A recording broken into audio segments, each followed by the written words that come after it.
Listen, you're not gonna find anything on me, okay? Trust me. Empty your pockets into the tray, sir, or we'll have to.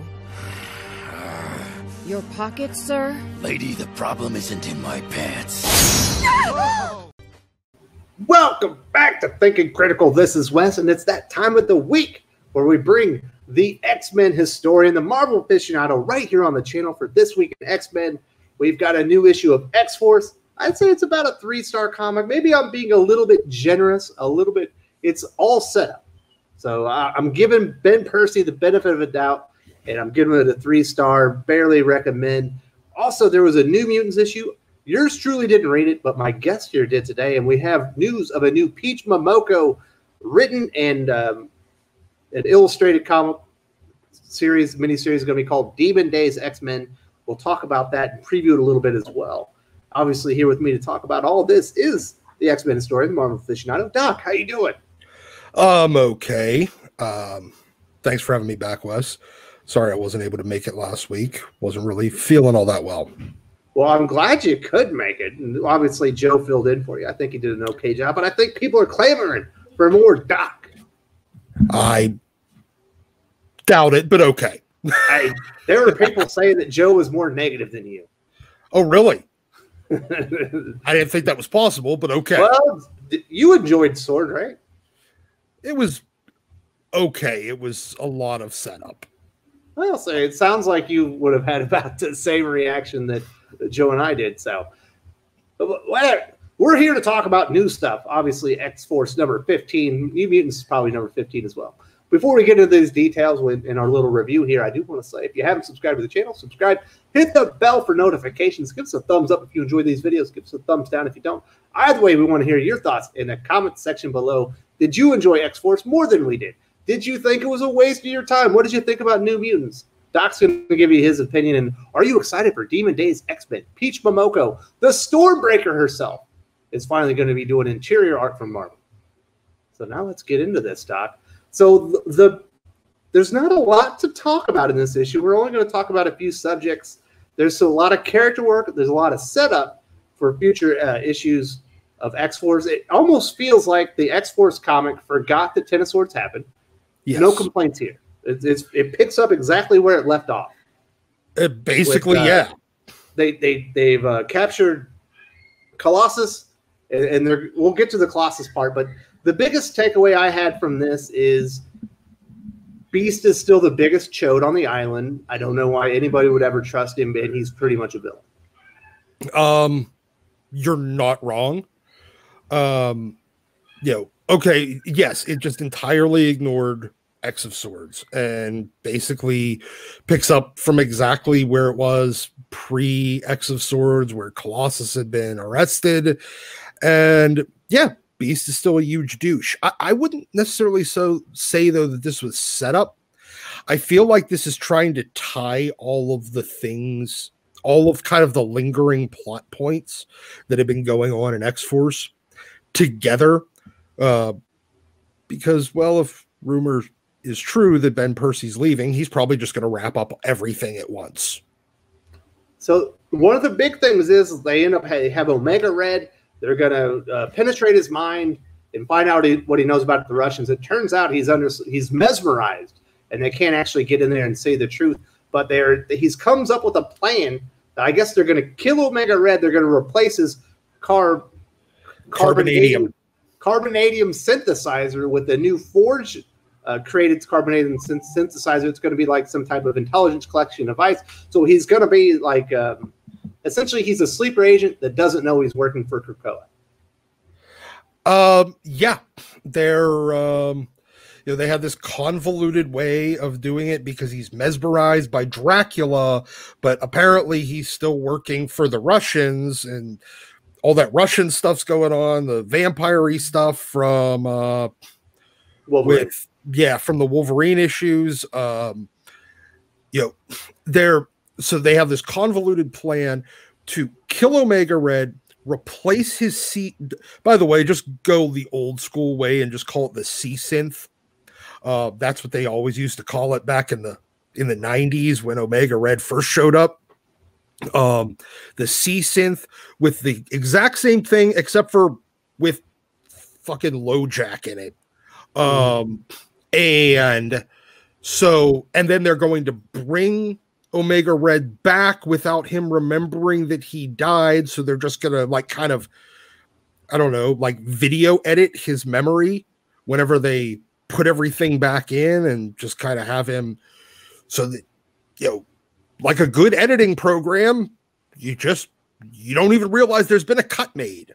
Yeah, and then they're gonna release him back out or let him escape. Maybe they haven't figured that part out. But then and let him be a double agent that doesn't know he's a double agent. Yep. And I don't want to get too deep into it, but I love seeing Forge again. Really wish he was a bigger part of X-Men and Reign of X. I do. We shall say it. It feels like he's just a plot device that shows up with new gadgets. He's the X-Men Tony Stark that's become their just random tech wizard that shows up to give them stuff. He's cute. He's like you're playing a video game. You go to the shop once you get enough points, and they give you the next thing. Yes. Yeah, pretty much what he is. Now the biggest issue, obviously, is they've got Colossus. That's kind of how it opens. And she's trying to figure out if he's working with the Russians. He's not. This is probably the weakest issue of anything that I've seen Ben Percy write on X-Men since he showed up. As far as Wolverine, he's like, "You better apologize." He didn't feel like Wolverine in this one to me very much. He didn't really stand out. But so they're penetrating his mind. It turns out he did nothing. Jean says, even though she knows that Beast is the most untrustworthy mutant in the entire galaxy right now, she's like, you need to put Colossus on our intelligence gathering team. Yeah, because he doesn't want to fight anymore, but he still wants to be involved because it has to do with the Russians and his brother. Yeah, it's like Beast isn't going to manipulate him at all. Yeah, exactly.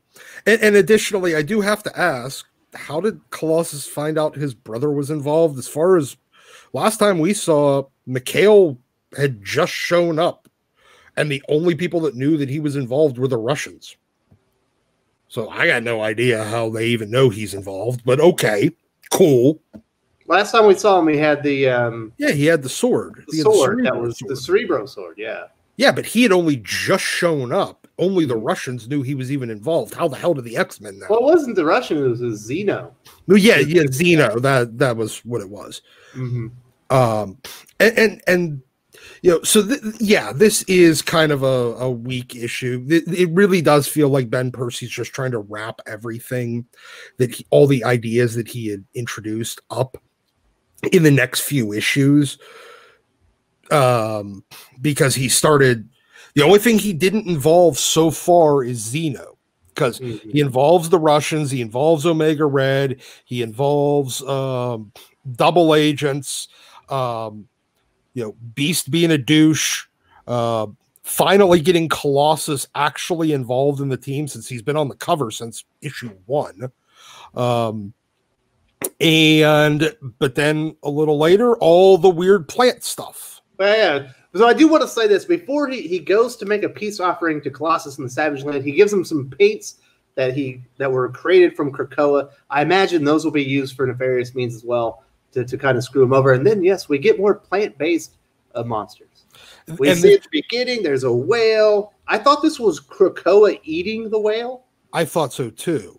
But then the whale is infected with whatever grabbed it. I kind of assume it's still Krakoa, and it takes down a ship.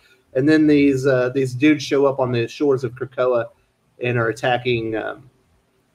I think that this is that weird plant thing from Terra Verde or wherever the hell it was, from that little South American country that Beast got all weird about and killed the president or something. From those issues, those really the kind of weak issues with them. Really weak ones, yeah. I got a feeling that this is that same plant, that hive mind vine thing that had taken over that whole country. Yeah. So it attacks Black Tom Cassidy, who has a really bad dog poop joke, and Domino as they're on the shore. And this was my reaction. wah, wah, more plant-based. My reaction was they killed the fucking dog. Come on. Well, hopefully we'll find out that the dog did not die. Hopefully. So, not my favorite issue. Like I said, I think I'm overscoring. It's probably more like a 2.5. It's definitely no better than Sword from last week. So I'm probably being generous just because Percy's done a pretty darn good job on X-Force and Wolverine so far. But I think it's better than Sword from last week, but not anywhere up to his normal standard on this. 2.5 at best. Yeah. So the other big issue was Vita Ayala arriving on New Mutants. Obviously, she did a Marauders issue during Ten of Swords. We both didn't think it was all that great. I got some negative feedback on that one. I maintained my stance that was not a very good comic issue. Now, I said after Ten of Swords, I'm not going and reading crap that I'm not interested in. So I did not read this comic, but you did, Doc. What are your thoughts on New Mutants under Vita Ayala? Obviously, Rod Reis is still the artist. I think that Rod Reis is still doing a very competent Bill Sienkiewicz impression on this book, and I didn't think that Vita could actually get worse than what New Mutants was before X of Swords, but it does. This is a terrible comic that should not exist.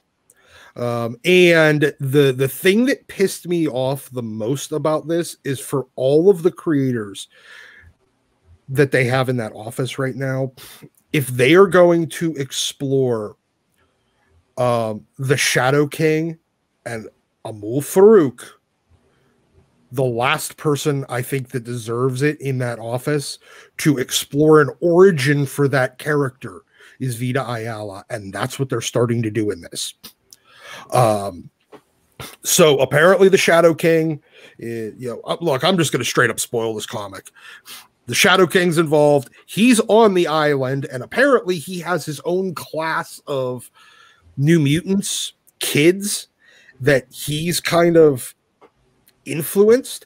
Also, we find out that Amul Farouk is not the name of the Shadow King because the Shadow King already exists, and Amul Farouk was from the 1600s or the 16th century. Sorry, my bad. And he met the Shadow King. So I'm guessing they merge at some point, but they're going to be doing some weird. They're basically giving an origin to the Shadow King and letting Vita, of all people, do it. This is, it involves a lot of. It comes back to the stupid magic drinking coffee jokes. Oh, we're gonna convince Warpath to dress like a summer camp counselor, wearing a tank top and short gym teacher shorts with a whistle hanging around his neck. And it brought a bunch of those Z-list tween mutants that I still don't understand how they have powers because they're preteens and never went through puberty yet to develop their powers. They're training under the New Mutants. That's the extent of what you need to know about this comic. It was bad. Are you recommending it? No, it was bad. It was bad. It was very bad. And Marvel should be embarrassed to have published it. It's a half star. Yeah, there you go. I can neither confirm nor deny that. Like I said, I am no longer wasting my time on comics I'm not all that interested in. But thank you for giving 2 cents, Doc. I do appreciate it. You know what? I will give it 1 star, and that's only for Rod Reis's art. Hold on, I got a phone call. All right, well, I am back. Phone call taken care of, and now let's move on to our last subject. A few months ago, maybe it was about a month or 2 ago, they announced the inaugural class of Stormbreakers, the up-and-coming artists at Marvel. It was a pretty funny class. It had like Patrick Gleason, Peach Momoko, like a bunch of really established artists that certainly aren't unknowns in the industry. And I remember asking Perch, I was like, does that mean Peach Momoko is going to be doing interior art for Marvel? She's like one of the most in-demand cover artists in the entire industry. It turns out it is. She's got a new Demon's Day X-Men series that she's writing and illustrating. Looks heavily manga inspired. I think Peach Momoko covers aren't my thing. They look perfectly fine and attractive for what they are. Not my art style, but it looks good. It looks like she's in top form. Are you excited for Demon Days X-Men for Peach Momoko, Doc? Not particularly. I mean, this is not a comic that is. I'm not a manga fan. I am not a huge anime fan. I am not a huge Eastern influenced art fan. So none of this appeals to me. And that's fine. But it actually does look competently put together, and I will give them that. I read through the interview with her, and apparently this had started out from her perspective. She had pitched kind of basically a one shot to Marvel to do the interiors on, and they apparently decided to get back to her and turn it into a 5-issue miniseries and have her also write it. Now, her writing it, as well as, since it was her concept for the story and everything, I can get behind that. Them turning a one-shot into a 5-issue miniseries is quintessential 21st century Marvel. Hey, we have enough material for 23 pages. Let's make 115 out of them. That sounds exactly like Marvel. But no, I mean, it looks good. It looks interesting for what it is. This is definitely not my jam. I kind of like this idea better when it was called X-Women, and it was done by Milo Manara and Chris Claremont like 10 years ago. But this looks, I mean, if you are a superhero fan and a manga fan, this seems like a good mixture, with that kind of old, more traditional Eastern style storytelling rather than modern, but like a kind of a lone wolf and cub vibe. That's kind of what I'm getting out of this. So no, I mean, it looks competent. It's just not something I'm interested in. Yeah, obviously the entire story, I believe, takes place in Japan. We're going to see several X-Men characters. Obviously, I think we're looking at Psylocke, right? Yeah, we're going to get Psylocke, Wolverine, Venom. I believe there's a Hulk involved. So it's while they're calling it Demon Days X-Men, this feels more like a Marvel Universe story because it doesn't seem like it's a lot of X-Men. It happens outside of our universe. It's, kind of a Marvel Mangaverse type thing. Whenever they did that, like 20 years ago, this is kind of like the similar vibe where it's, or like the, what did they do? The X-Men Ronin, and X-Men. I'm about to watch the Wolverine and X-Men manga on Netflix. They just showed up this week. Yeah. The X-Men manga, the X-Men anime on Netflix is actually pretty good. Or, well, I don't know if it's on, I didn't watch it on Netflix, but I watched it whenever it was originally done. It was actually a pretty good cartoon series. I enjoyed it. Armor was very prevalent in it. So I'm betting, and that's, I think, another character you'll probably see in a very Asian, Eastern influenced story. You'll probably see Armor. You're definitely going to see, I don't know if this will be Betsy or if it'll be Quanon or if it, what version of Psylocke you're going to get here, or if you'll get both. I mean, you can see Venom in the background there, kind of as like a monster. So it's interesting. It's just not my thing. All right, last question. One answer. Is this going to be Logan Wolverine or is this going to be X-23 Wolverine? I'm leaning towards X-23. Oh, there you go, folks. Yeah, with Peach doing it, yeah. I'm leaning towards X-23. So that will do it for this week in X-Men. I'm going to stick with my 3-star score on X-Force and just barely recommend it just because Ben Percy has been very reliable on this series. This was a boring issue. I did not enjoy it all that much. The art was still very good. It was confidently done. It wasn't awful, but it just wasn't too exciting. Sounds like Doc was not a fan of New Mutants. He is not recommending it. He gave it a 1-star for the art alone. And Demon Days X-Men is coming from Peach Momoko. If you're a fan of X-Men, you're a fan of manga, Doc says this might be the comic book for you. Doc, you got anything else to say? Nope. If you are a manga fan and a superhero fan, I'm betting that Demon Days is definitely right in your wheelhouse. Don't buy New Mutants. Rob Liefeld was correct. He should not come back and fix this one again.